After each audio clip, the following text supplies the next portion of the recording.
Salam. We heard that the Wahhabis make seeking blessings from the grave haram. Is this only a Wahhabi belief?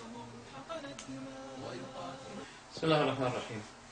Alhamdulillah wa sallallahu wa sallam ala Sayyidina Muhammadin wa ala alihi wa sahbihi ajma'in. In fact, this is a propaganda claiming that this is a Wahhabi belief.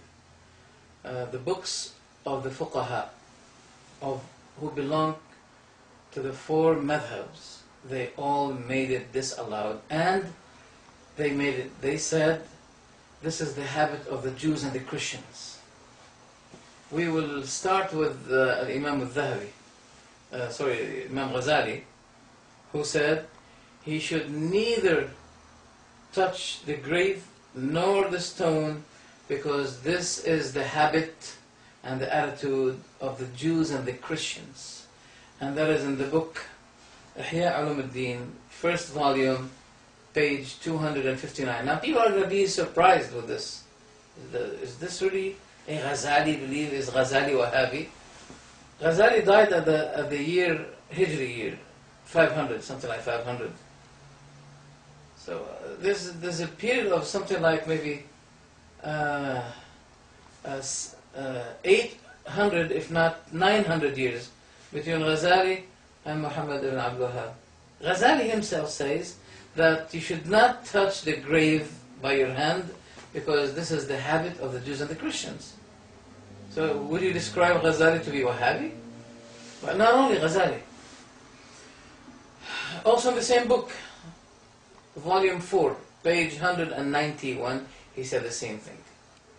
Hafidh Murtada al-Zabidi, the explainer of the book Ihya Ulumuddin, in his book called Ithaf al-Sada al-Muttaqeen, Sharh Ihya Ulumuddin, he made the same thing, and he explained it, and he said, yes, it is true that this is the heritage of the Jews and the Christians, and the Muslims should not be doing this.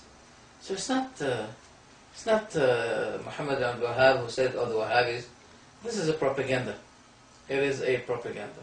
Let's see now, for example, I just want to, yes, not only this, but the Hanafis as well, they say the same thing. Let's see, for example, in the book Bada'i al-Sana'i for Imam Kasani, volume 1, page 320, he says, Abu Hanifa hated building on the grave. And if the term kariha, I think is hated, is used in the Hanafi understanding or methodology, it means it is prohibited. They use the word kariha on what is prohibited. So what we see today, that mosques are built on the graves, and people have graves inside the mosques, and it's not allowed. And Imam Kasani, a very significant Hanafi scholar, he said Abu Hanifa hated it, to build on the grave, not to make mosque, no, even to build on it, to raise it up. And don't forget what Ali radiallahu anhu said to Abu al-Hayyaj al-Asadi. He said, shall I send you on what the Prophet ﷺ had sent me, that you never leave any high builded grave, but you destroy. You don't destroy the grave, you destroy what have been built over the grave. Because the Tawheed, the Sunnah, the way of the Prophet ﷺ is not to raise any kind of building over the grave.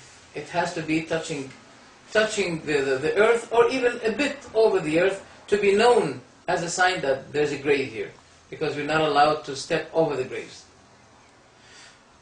But to make high buildings and walls, that will be attracting or taking people's heart to what's in the grave. They'll be believing that there's something blessed in the grave. So as a result, they're going to be touching it. And this is the habit of the Jews and the Christians. And many people, they think that this is the Wahhabi belief. They don't know what the books of fiqh contain. I'm I'm going to show you some of it. I mentioned to you, for example, Ghazali. I mentioned to you Imam Kasani and Imam Tahawi, the Hanafi, in his footnote book over the book Maraqi al-Falah. It's well-known Hanafi book. He said he should not touch the grave. He should not kiss it, because this is the habit of the people of the book. And it had never been narrated.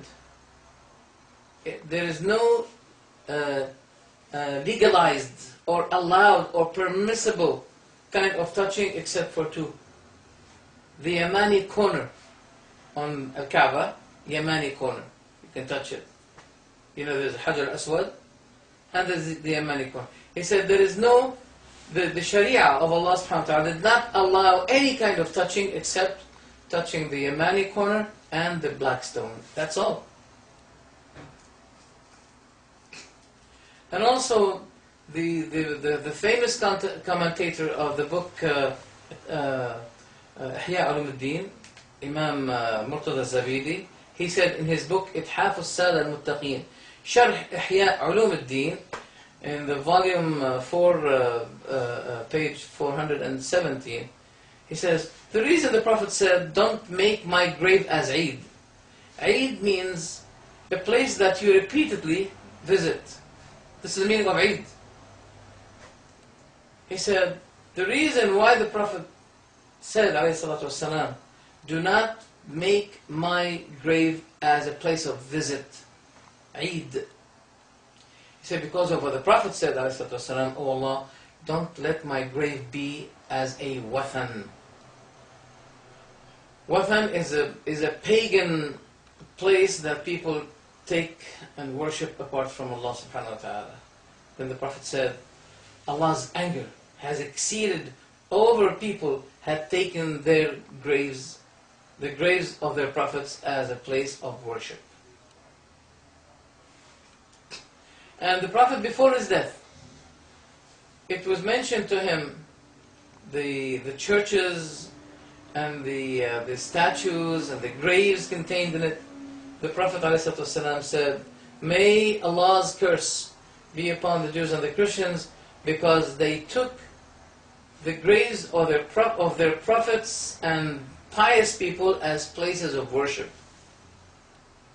So the grave remains as a grave. And you should not be building over it. You should not make a qubba. You know the meaning of the word qubba. This Mausoleum. Sorry? Mausoleum. Yeah, mausoleum. You should not be taking it, building over it, anything. Imam Malik, according to what Qadi Iyad mentioned in his book Sharh al-Shifa, volume 2, page 152, he reported Malik saying, وَلَا أَرَى أَنْ يَقِفَ عِنْدَ قَبْرِ النَّبِيِّ صلى الله عليه وسلم.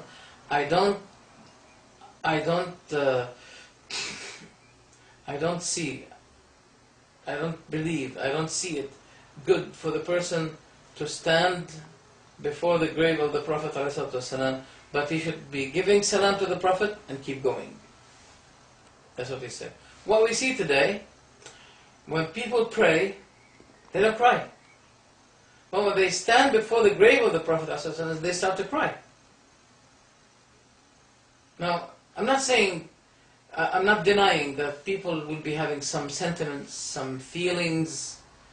Their memory will be going to the Prophet